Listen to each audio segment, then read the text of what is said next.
சாம்பார் சாதம் செய்வதற்கு தேவையான பொருள் என்னென்னு பார்க்கலாம் வாங்க. ஃபஸ்ட்டு அரிசியும் பருப்பும் ஊற வச்சது. அரிசி 250 கிராம்னா பருப்பு 100 கிராம் எடுத்துக்கணும். அதுக்கப்புறம் தாளிக்க தேவையான பொருட்கள் வெங்காயம், கருவேப்பிலை, வரமிளகாய், பூண்டு, ஜீரகம் இடித்தது, மிளகு கூட சேர்த்திருக்கு. இங்கே கொத்தமல்லி தழை நறுக்கியது. இங்கே சாம்பார் சாதத்துக்கு தேவையான காய்கறிகள், உங்களுக்கு என்ன காய்கறிகள் பிடிச்சிருக்கோ அதெல்லாம் ஆட் பண்ணிக்கலாம்.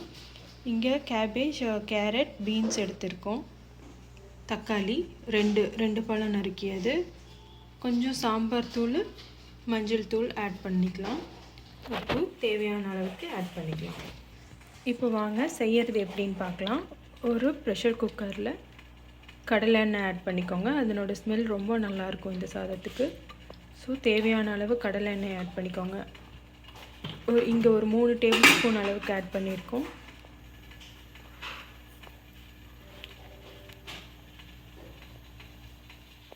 கடுகு, கடலைப்பருப்பு, கொஞ்சம் உளுந்து, தாளிக்கிற உளுந்து ஆட் பண்ணியிருக்கோம். இங்கே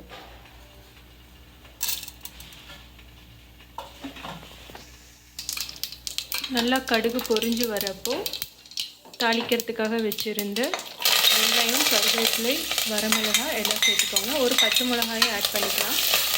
2 மிளகாயும் செய்கிறப்போ டேஸ்ட் ஒரு மாதிரி டிஃப்ரெண்ட்டாக வரும். ஸோ பச்சை மிளகாய் ஆட் பண்ணிக்கலாம்.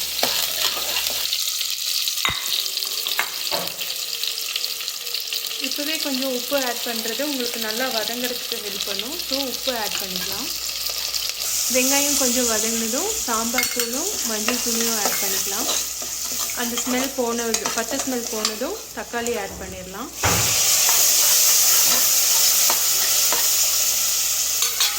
தக்காளி கொஞ்சம் நேரம் வதங்க டைம் கொடுங்க.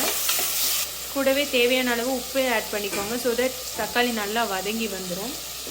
தக்காளி எண்ணெய் நல்லா பிரிஞ்சு வந்ததும் நம்ம நுணுக்கி வச்சுருந்த சீரகம், பூண்டு மிக்சரை உள்ளே போட்டுடலாம்.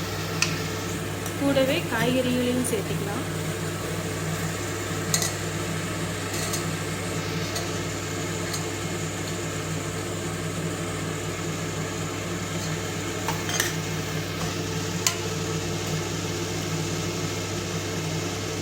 நல்லா மிக்ஸ் பண்ணி விட்டுருங்க. இது கொஞ்சம் வதங்கினதுக்கப்புறம் தேவையான அளவு தண்ணி சேர்த்திக்கலாம். தண்ணிக்கு ஒரு டிப் கொடுக்கணுன்னா, நல்லா காய வச்சுருந்தீங்கன்னா தண்ணியை அளவுக்கேற்ப சேர்த்துக்கிட்டா உடனே ஆகிடும் சாதம். ரொம்ப நேரம் வெயிட் பண்ண தேவையில்லை. இப்போ பாருங்கள், காய் வதங்கிடுச்சு. இப்போது நம்ம தேவையான அளவு தண்ணீர், காய வச்ச தண்ணீரை சேர்த்திக்கலாம். இதை அளந்து வச்சுருக்கு ஆல்ரெடி. ஸோ அப்படியே சேர்த்திக்கிட்டோம். 1 டம்ளர் அரிசிக்கு 3 டம்ளர் தண்ணி அந்த கணக்கு. ஏன்னா உங்களுக்கு சாதம் நல்லா குழஞ்சி வரணும். அதுக்காக தண்ணி கொஞ்சம் எக்ஸ்ட்ரா சேர்த்திருக்கோம். கூடவே நறுக்கி வச்ச கொத்தமல்லி தழையை ஆட் பண்ணிடலாம். சாதம், பருப்பு ஊற வச்சதையும் உள்ளே சேர்த்திக்கலாம். உங்களுக்கு இந்த சாதம் குயிக்காக ரெடி ஆயிரும். ஒரு 5 to 10 மினிட்ஸ் தான் வேலை.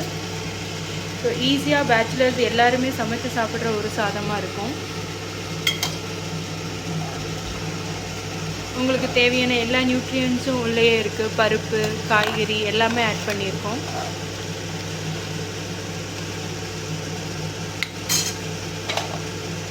இப்போ நம்ம லிட்டை போட்டு மூடி வச்சிடலாம். ஒரு 2 to 3 விசில் கொடுத்ததுக்கப்புறம் அது நல்லா குழஞ்சு சூப்பரான சாம்பார் சாதம் ரெடி ஆகிடும். இப்போ சுட சுட பிரமாதமான சாம்பார் சாதம் ரெடி ஆகிடுச்சு.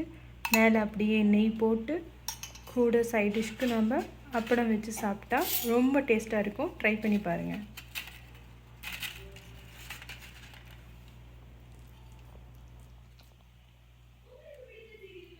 சுவையான சாதம் ரெடி.